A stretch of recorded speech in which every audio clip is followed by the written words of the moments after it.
아멘. 이 시간에 하나님 말씀 함께 보시겠습니다. 창세기 21장 8절부터 21절까지의 말씀입니다.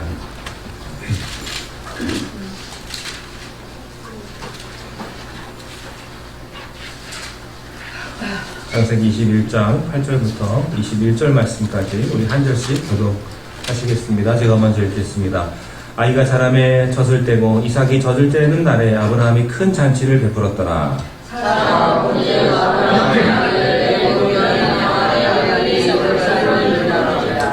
그가 아브라함에게 이르되 이 여종과 그 아들을 내쫓으라. 이 종의 아들은 내 아들 이삭과 함께 기업을 얻지 못하리라 하므로 아브라함이 그의 아들로 말미암아 그 일이 매우 근심이 되었더니 하나님이 아브라함에게 이르시되 내 아이나 내 여종으로 말미암아 근심하지 말고 사라가 내게 이른 말을 다 들으라. 이삭에게서 나는 자라야 내 씨라 부를 것임이니라. 그러나 여종의 아들도 내 씨니 너희가 앞으로 한 민족을 이루게 하리라 하시니라. 아브라함이 아침에 일찍이 일어나 떡과 물 한 가죽 부대를 가져다가 하갈의 어깨에 메워지고 그 아이를 데리고 가게 하니 하갈이 나가서 브엘세바 광야에서 방황하더니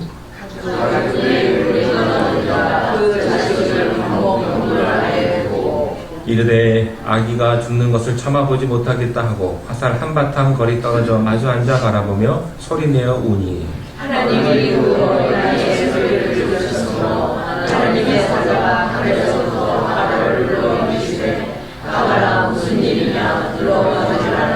하나님이 저기 있는 아이의 소리를 들으셨나니 일어나 아이를 일으켜 내 손으로 붙들라. 그가 큰 민족을 이루게 하리라 하시니라. 하나님이 하갈의 눈을 밝히셨으므로 샘물을 놓고 가서 아기들을 채워다가 그 아이에게 마시게 하였더라. 하나님이 그 아이와 함께 계심에 그가 장성하여 광야에서 거주하며 활 쏘는 자가 되었더니 그가 바람 광야에 거주할 때에 그의 어머니가 그를 위하여 애굽 땅에서 아내를 불러주었다. 아멘.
그리고 이 아이들은 대체적으로 참 좋은 교회에서 공부하고 신앙생활하고 뛰놀고 그런 아이들이고요. 4년 전에도 한번 왔었거든요. 그때는 더 많은 아이들이 23명 근데 이번에는 선생님들 포함해서 13명이 참석하게 됐어요. 근데 저희가 오고 싶어서 온 게 아니라 저는 개인적으로 발레옥교회 성도님들의 그 사랑, 그리워서 오고 싶었고, 또 배 목사님이 아이들 데리고 또 와서 좋은 기회를 아이들에게 제공하고 싶다 말씀 주셔서 그런 계기로 오게 됐습니다. 근데 올 때마다 늘 느끼는 것이 주 안에서 교제가 이런 거고 하나님의 사랑을 이렇게 전하시는구나라는 것을 저희들이 많이 배워가요. 그래서 왔다 가면은 단순한 공부뿐만이 아니라 아이들 신앙에도 굉장히 도움이 되는 경험을 하게 됐습니다. 저희들이 있는 동안에 여러 가지 번거로움이 많을 거예요. 그리고 또 불편한 점도 있을 텐데 그걸 다 받아주시고 또 사랑으로 덮어주시고 해서 황송할 따름입니다. 예, 오늘 함께 예배드리게 돼서 너무 감사하고요. 또 앞으로 약 2주간 있는 동안도 또 혹시라도 아이들이 실수하고 할 때 손주들 보듯이 이렇게 덮어주시고 하시면 좋을 것 같아요. 지금 아이들이 너무 좋아하고 어쩔 줄을 몰라요. 막 들떠가지고 지금 미국 왔다는 게 너무 이렇게 아이들이 현실감이 없는 것 같아요. 너무 들떠갖고 하니까. 그래가지고 또 너무 이렇게 하이퍼된 아이들도 있고 또 반대로 이렇게 시골에서 온 아이들이기 때문에 정신없어서 그런 아이들이 있는데 있는 동안 좋은 그런 경험하고 돌아갈게요. 고맙습니다. 아이들은 초등학교 2학년부터 중학교 3학년까지가 모였습니다. 네, 감사한 귀한 말씀을 통해서 하나님의 음성을 듣게 하시고 우리 모두가 한 마음으로 은혜 받고 많은 열매를 경험하는 복된 시간으로 인도하여 주시옵소서. 예수님의 이름으로 기도하옵나이다. 아멘.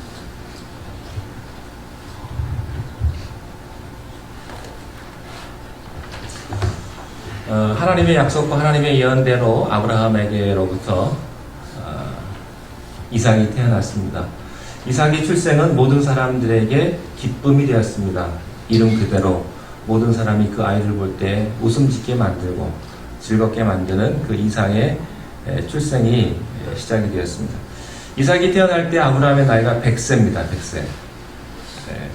그 기쁨을 이루 말할 수가 없겠죠. 또한 아브라함뿐만 아니라 직접 낳은 사라도 90세입니다. 이루 말할 수 없는 기쁨이 그들 부부에게 있었을 것입니다. 그들 부부뿐만이 아닙니다. 주위에 있는 모든 사람들에게 모든 사람들의 웃음을 막을 길은 없었습니다. 사람이 꼭 말을 하고 무슨 행동을 해야만 기쁨을 주는 건 아닌 것 같습니다. 어떤 사람은 그 사람이 존재하는 것만으로 그 사람과 함께 하는 것만으로도 사람들에게 기쁨을 주고 즐거움을 주는 사람이 있습니다. 이삭은 말을 못하는 아이였지만 그냥 갓난아이였지만 보는 것이 즐겁고 또 그 아이를 볼 때마다 하나님께서는 불가능이 없으시는 하나님이시구나, 기적을 만드시는 하나님이시구나 라고 하는 사실을 아기인 이삭을 보면서 하나님의 능력과 하나님의 사랑을 그들은 체험하게 되었습니다. 이러한 기쁨은 이삭의 주변에 있는 가족들과 자손들에게만 있는 것은 아닙니다. 이러한 기쁨은 예수 그리스도를 믿는 모든 사람들에게도 이러한 기쁨은 이어집니다. 이삭의 출생은 예수 그리스도의 예표였습니다. 따라서 이삭의 출생은 예수 그리스도의 탄생으로 이어지는 것이죠. 그래서 누구든지 그리스도를 믿는 자마다 죄사함의 복과 또한 하나님의 자녀가 되는 복을 받게 되는 것이죠. 천국이 보장되는 것입니다. 오늘 본문 8절 말씀 함께 읽음으로 오늘 말씀 시작하겠습니다. 8절을 읽겠습니다. 시작. 아이가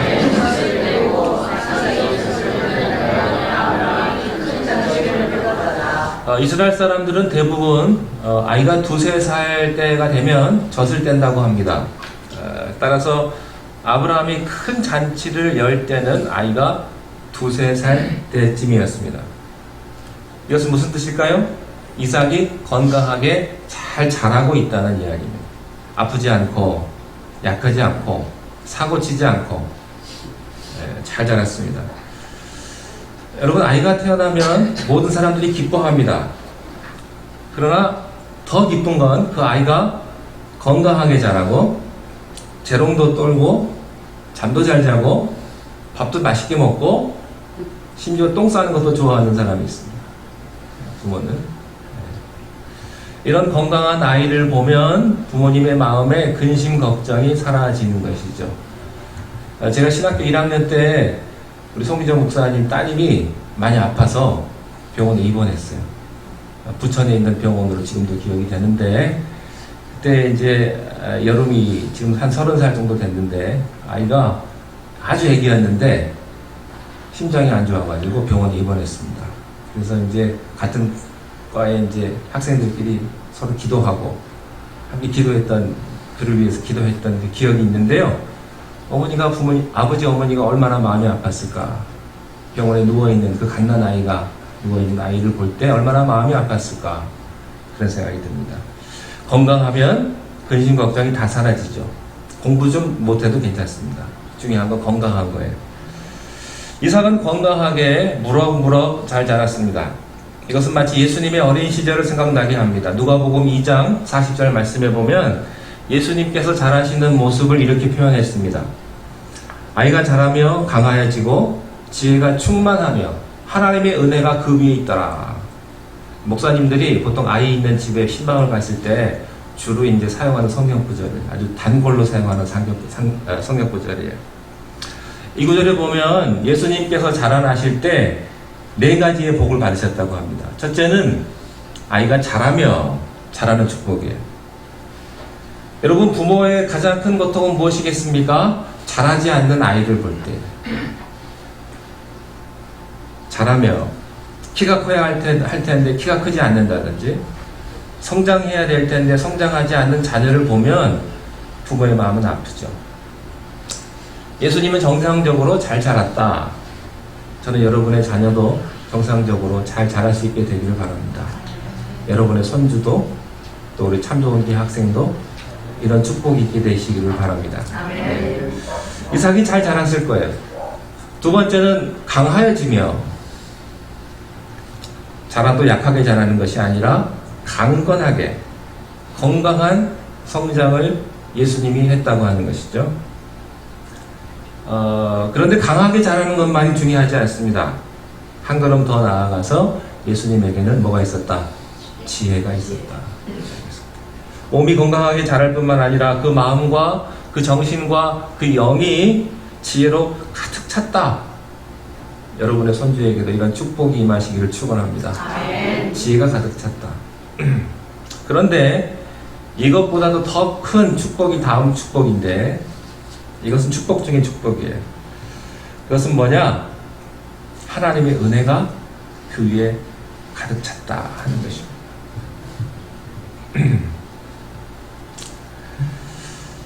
부모님들은요, 자기 자녀들을 데리고 살 나이가 있어요. 어느 나이가 되면 부모 곁을 떠나게 됩니다. 한 번 떠난 아이는 다시 돌아오지 않습니다. 부모의 이야기를 들을 수 있는 그런 상황이 되지 않는 거예요. 그때 여러분 어떻게 하실 거예요? 하나님이 그 자녀를 지켜주셔야 하는 거예요. 하나님이 그 자녀를 인도하시고 보호해 주셔야 하는 것입니다. 하나님의 은혜가 그 위에 가득 찼다. 이런 축복이 여러분의 가족에 있게 되시기를 축원합니다. 이삭은 아마도 그렇게 잘 자랐으리라 생각이 됩니다. 이제 젖을 뗄 때가 되었는데 사라가 못 볼 것을 보게 됩니다.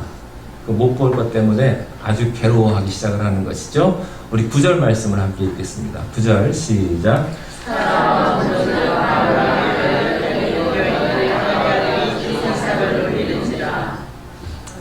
자, 잘 자라고 있었는데 어느 날 엄마가 아들을 봤습니다.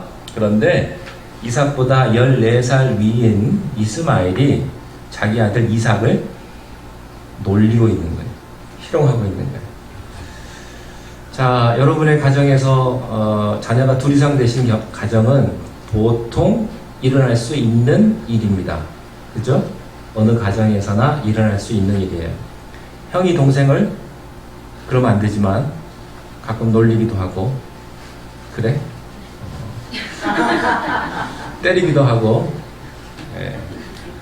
어떤 그 아동 심리학자가 그러는데요, 아이가 자기 동생이 생겨가지고 이제 처음 엄마가 둘째 아이를 품고 들어오면 엄마한테 배신감을 느낀대요. 내 사랑이 저쪽으로 갔구나. 그리고 굉장히 좌절한다고 그래요. 그게 인간의 마음이고 인간의 본성이에요.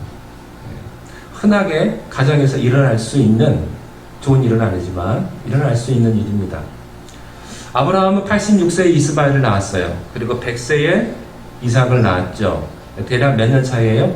14년 차이입니다. 젖을 뗄 때가 2살, 3살이라고 본다면 지금 이스마엘의 나이는 몇 살이냐? 16, 17. 한참 감수성이 예민한 사춘기, 실수도 많이 하고 질풍노도의 시기를 걷고 있는 그런 아이입니다. 부모님이 보지 않는 사이에 동생을 놀렸고, 놀리기만 했겠어요? 엄마 안 볼 때 한두 쥐어받기도 하고 희롱도 하고 어떤 압력을 가했겠죠, 동생한테. 그런데 그 광경을 본 사라는 견딜 수가 없었습니다. 90세에 낳은 아들, 그렇게 눈물을 흘리면서 낳은 아들이 이스마엘에게 놀림을 당하고 있는 걸 보니까 견딜 수가 없는 거예요. 누구든지 사람은요, 마찬가지예요. 자기가 학대받는 건 괜찮은데 자기의 아들이나 자기의 딸이 누군가에게 희롱받고 학대받는 것을 보면 못 참습니다. 견디지 못하는 거예요. 사라가 견딜 수가 없었어요. 그래서 누구에게 찾아갔을까요? 이스마엘의 아버지 아브라함에 찾아갑니다. 찾아가서 당장 그 어린아이하고 그 어미하고 내쫓으라는 거예요. 화가 나가지고. 여러분, 이 사건 흔히 가정에서 있을 수 있는 일이에요. 형제들끼리. 특별히 부인이 둘 있고 배다른 형제가 있는 집이면 특별히 일어날 수 있는 그런 일입니다. 그런 갈등이에요. 그런데 성경에서는 이 사건을 특별하게 기록하고 있으며 사도 바울은 독특하게 이 사건을 해석하고 있는 그런 사실을 우리가 보게 됩니다. 그것은 갈라디아서 4장에 있는 말씀인데 이것은 어떤 의미가 있느냐? 그것은 본처가 후처를 내쫓았다라는 것 외에 그것보다 훨씬 더 큰 영적인 의미가 있는 거예요. 우리 갈라디아서 4장을 한번 보시겠습니다.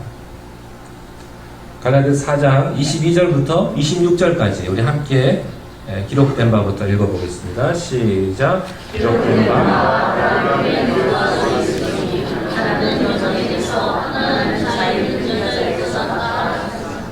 여종에게서 육체를 따라놨고 자유 있는 자에게는 약속을 말미암았느니라. 이것은 비유니 이 여자들은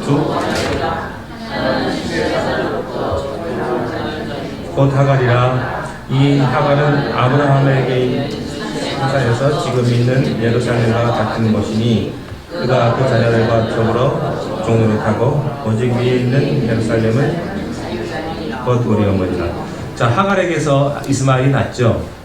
이것은 순전히 아브라함의 실수였습니다. 하나님의 뜻이 아니었습니다.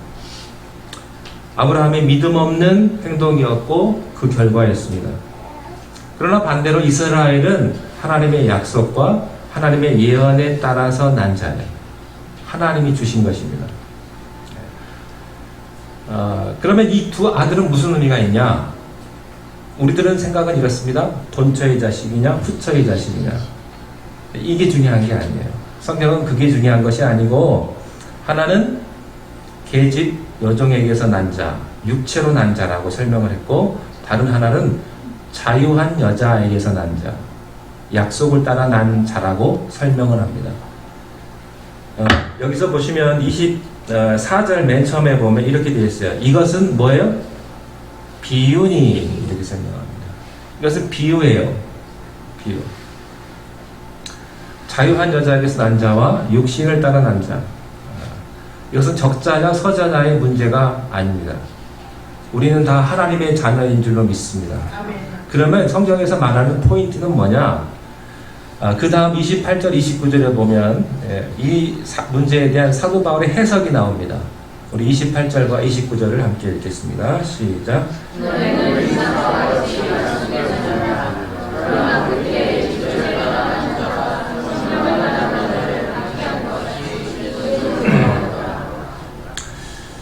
여러분, 우리는 약속의 자녀죠.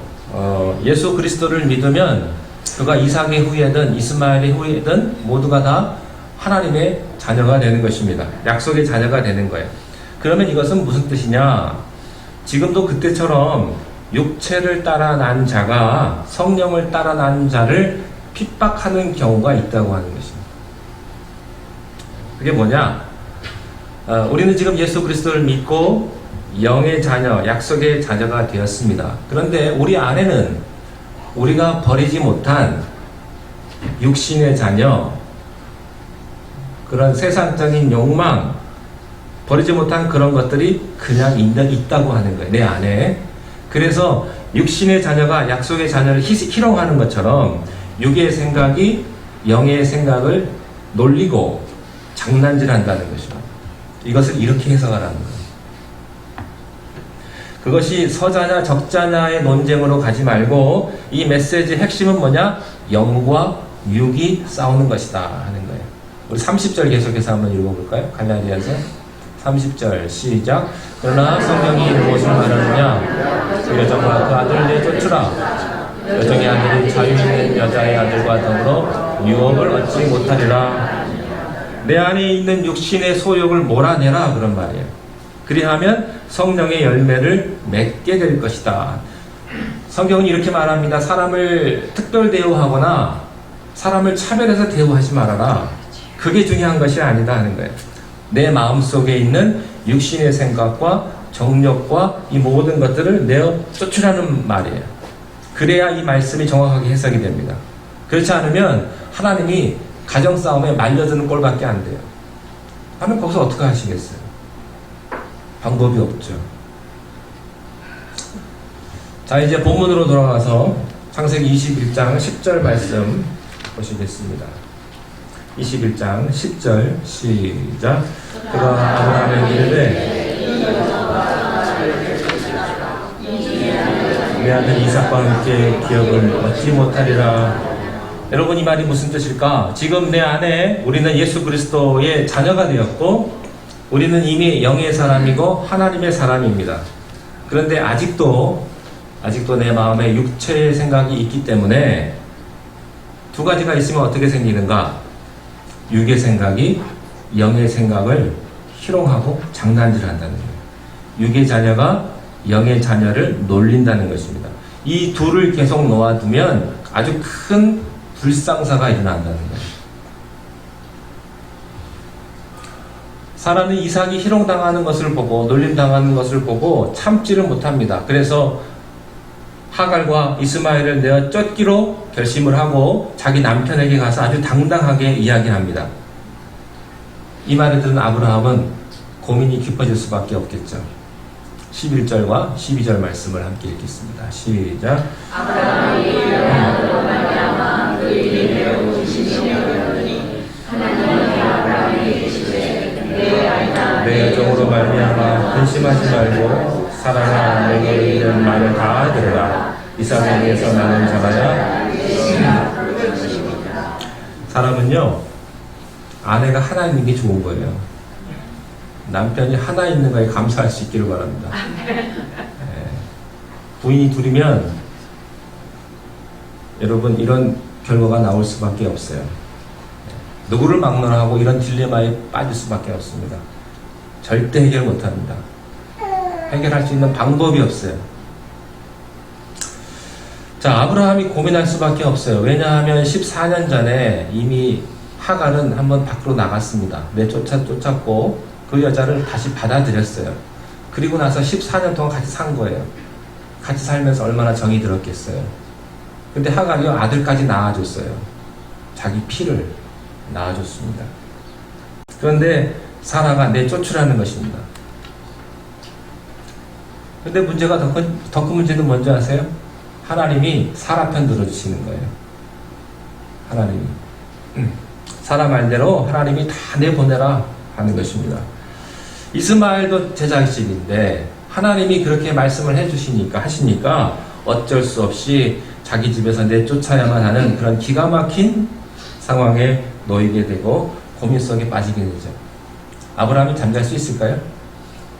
잠 못 자죠. 여러분 고민하면 잠 못 잡니다. 생각이 많으면 잠 못 자요. 여러분이 왜 잠 못 드시는지 아세요? 생각이 많아서 그래요. 고민이 많고. 사라가 옆에 있죠. 옆에서 잠자고 있죠. 근데 사라한테 잠 못 자고 고민하는 티 내면 될까요? 안 될까요? 안 되죠. 자기는 전혀 대범한 척, 속으로만 잠도 잘 잔 척. 그러나 사실 잠은 못 자요. 고민되니까. 사라 옆에서는 고민하는 표정을 절대 지을 수가 없겠죠. 예. 자, 그런데 그 다음에 우리는 놀라운 하나님을 발견하게 됩니다. 13절을 넘어가시겠습니다. 13절 시작. 그러나 여전의 아들도 내시니 내하고 한 민족을 위하여 하시니라. 자, 하나님이 내어 쫓으라고 하셨습니다. 내어 쫓고 끝나는 것이 아니라 하갈과 그 아들을 내어 쫓지만, 그래서 아브라함이 깊은 근심에 빠졌지만 그 다음에 하신 말씀이 바로 이거예요. 그러나 하갈의 아들도 너의 신이 내가 그로 한 민족을 이루게 하리라. 이게 누구에게 주신 축복이에요?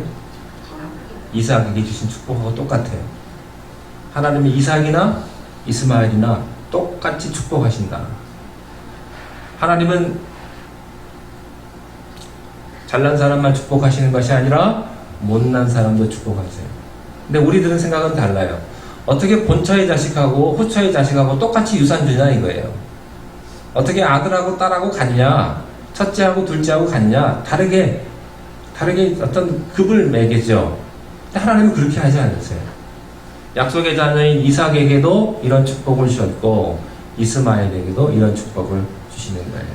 그러면 다른 게 뭐예요? 이삭의 자녀하고 이삭에게 주신 축복하고 이스마엘에게 주신 축복의 다른 점은 뭐냐? 메시아를 주시는 축복입니다. 그게 다른 것입니다. 그리고 나머지는 다 같은 거예요.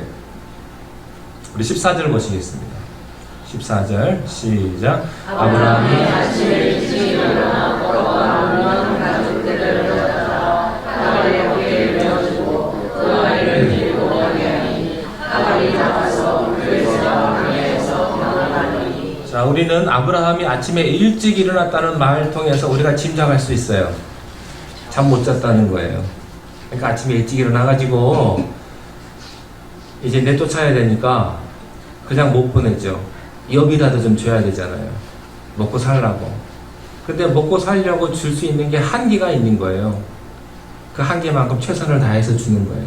떡도 해주고 물도 가득 채워주고 먹을 것을 다 줘서 하갈에게 말하는 거예요. 이제 나가라. 아마 그 전까지 얘기 못했을 거예요. 그날 아침에 얘기할 거예요. 자, 하루아침에 이 말을 들은 하갈의 심정이 어떨까요? 하늘이 무너지는 심정일 거예요. 하갈은 어떨까요? 오케이, 바이바이 하고 갔을까요? 안 그랬을 거예요. 아니 이게 무슨 말입니까? 날 들어 가라고 그러면 어디로 가란 말입니까? 그 집안 울타리를 떠나면 이제 광야밖에 없고, 광야엔 동물이 있고, 낮에는 뜨거운 태양이 있고, 밤에는 혹독한 추위가 있는데 어디로 가란 말입니까? 그래도 아브라함은 가야 된다. 처음 못 가요. 가라. 처음 못 가요. 다리 끄댕이 잡고. 하갈이 이렇게 말했을 거예요. 아니 아들도 있는데 아들하고 어디를 가라고 그러십니까? 나 혼자라면 가지만 아들도 있는데 어딜 갑니까? 그렇지 않겠어요? 저 같으면 갔을 거예요. 혼자 있으면. 근데 아들 있으니까 못 가는 거예요. 아들 데리고 어디 가요? 죽으라는 얘기인데 끝까지 매달렸을 거예요. 근데 아브라함도 참 지독해요. 끝까지 내쫓아요.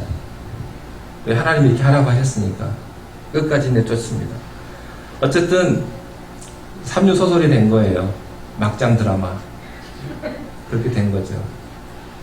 아브라함은 자기 실수 때문에 하나님과 사라와 하갈 사이에 샌드위치가 된 거예요. 이러지도 못하고 저러지도 못하고.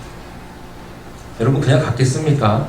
그냥 못 가죠. 혼자 울면서 엉엉 울면서 말 못하는, 이때 아마 배경음악이 나왔으면 가장 슬픈 배경음악이 나왔을 거예요. 네. 이게 뭘까요? 여러분, 내 안에 육체의 자식을 떠나보내기가 어렵다는 이야기. 여러분 죽어지세요? 여러분 성격 죽어지세요? 네? 여러분 가정에서 문제 생길 때 여러분 내 성격 죽어야지 하면서도 말하다 보면 성격이 나오잖아요. 내가 죽어지내야지. 죽어지세요? 안 죽어져요. 그만큼 어렵다는 거예요. 생각하고 내 마음하고 내 본성하고 다르다는 것이죠. 여러분 교회에 오면 누구든지 선한 표정을 짓고 좋은 말 하고 부드러운 얘기하고 싶죠. 안 하고 싶은 사람 어디 있겠어요. 근데 자꾸 화가 나는 일이 생기는 거예요. 그러면 자기도 모르게 얼굴이 굳어지고 말도 함부로 하고 얘기하다 보면 싸우기도 하고 이렇게 되는 거예요. 그게 쉽지 않다는 것입니다. 그러나 때 보내야만 한다는 거예요. 그렇지 않으면 문제가 생긴다는 것입니다. 자, 이제 15절부터는 이 문제가 더욱더 드라마틱하게 전개가 됩니다. 15절 말씀을 보시겠습니다. 시작. 16절 시작. 이르되 아이가 죽는 것을 참아보지 못하겠다.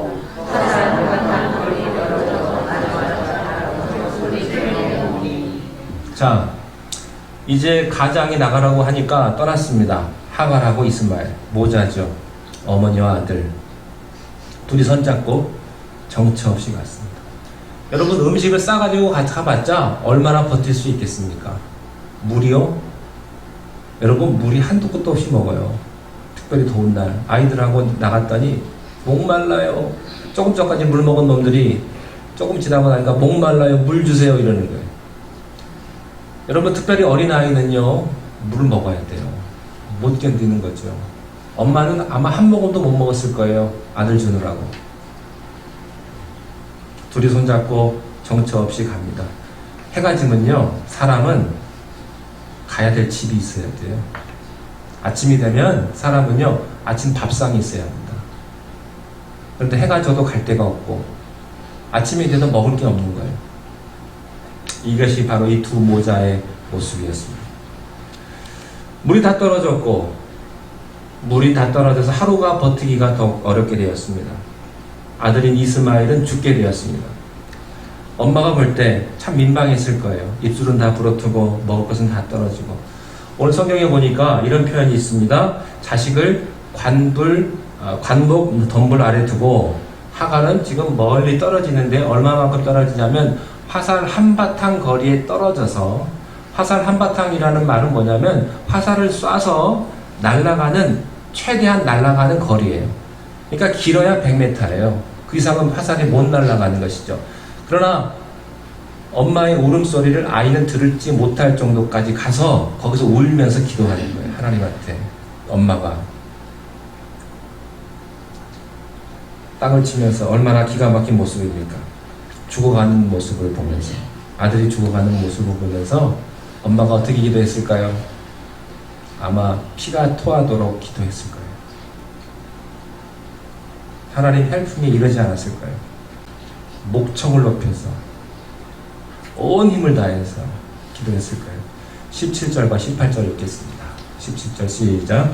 하나님이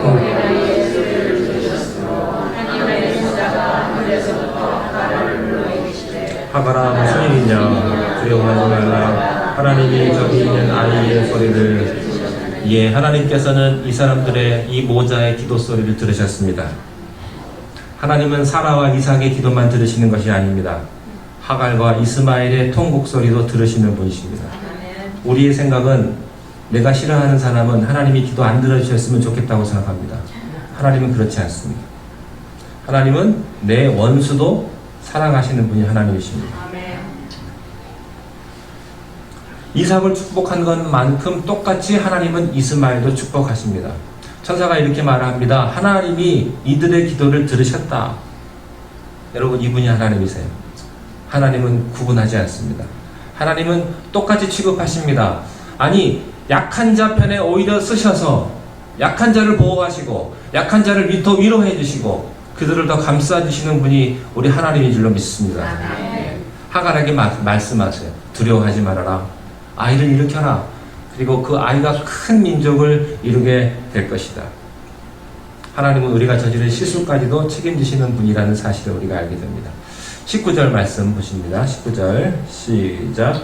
하나님이 하갈의 눈을 열리셨으므로 샘을 보고 가서 가지 그대의 물을 채워다가 그 아이에게 마시게 하나님께서는 고통 가운데 있는 그들에게 샘물을 허락해 주셨습니다. 20절, 21절 계속해서 읽습니다. 시작. 하나님이 광야에서 거주하며 팔 쏘는 자가 되었더니 그가 가나안 광야에 거주할 때에 그의 어머니가 성경은 하나님께서 그 아이와 계속 함께 계셨다고 기록하고 있습니다. 하나님은 결코 이스마엘도 버리지 않으셨습니다. 하나님은 이스라엘만 사랑하지 않습니다. 이방인도 사랑하십니다. 하나님은 미국 사람만 사랑하지 않습니다. 우리 같은 한국 사람도 사랑하십니다. 하나님은 한국 사람만 사랑하지 않습니다. 동남아시아에 있는 사람도 사랑하십니다. 하나님은 누구든지 똑같이 사랑하시는 하나님이세요. 여러분, 이삭이 오르냐 이스마엘이 오르냐 이게 중요한 게 아닙니다. 거기에는 하나님의 뜻이 있는 것이 아니죠. 본문에 나타난 이야기는 뭐예요? 육적인 것과 영적인 것의 싸움을 이야기하는 거예요. 그렇다면 하나님께서 이삭을 선택하신 이유는 뭐예요? 한 가지밖에 없어요. 먼 날 예수 그리스도께서 메시아가 태어나기 때문에 그런 것입니다. 누구든지 그 메시아를 만나는 사람마다, 주의 이름을 부르는 사람마다 하나님을 경험하고 하나님의 자녀가 되는 귀한 놀라운 축복을 주신다는 말씀이에요. 여러분, 아무리 어려워도 주님 바라보시고 믿음을 가지고 표대를 향해서 앞으로 전진할 수 있는 여러분 되시기를 축원합니다. 기도하겠습니다. 하나님 아버지, 은혜를 감사합니다. 내 안에 있는 모든 육신적인 생각과 정욕과 모든 아버지 하나님 세상적인 마음을 다 버리게 하시고 우리가 하나님 앞에 나아갈 수 있도록 우리의 모든 생각이 영의 생각과 하나님께서 기뻐하시는 복된 사람으로 우리를 인도하여 주시옵소서. 예수님의 이름으로 기도하옵나이다. 아멘.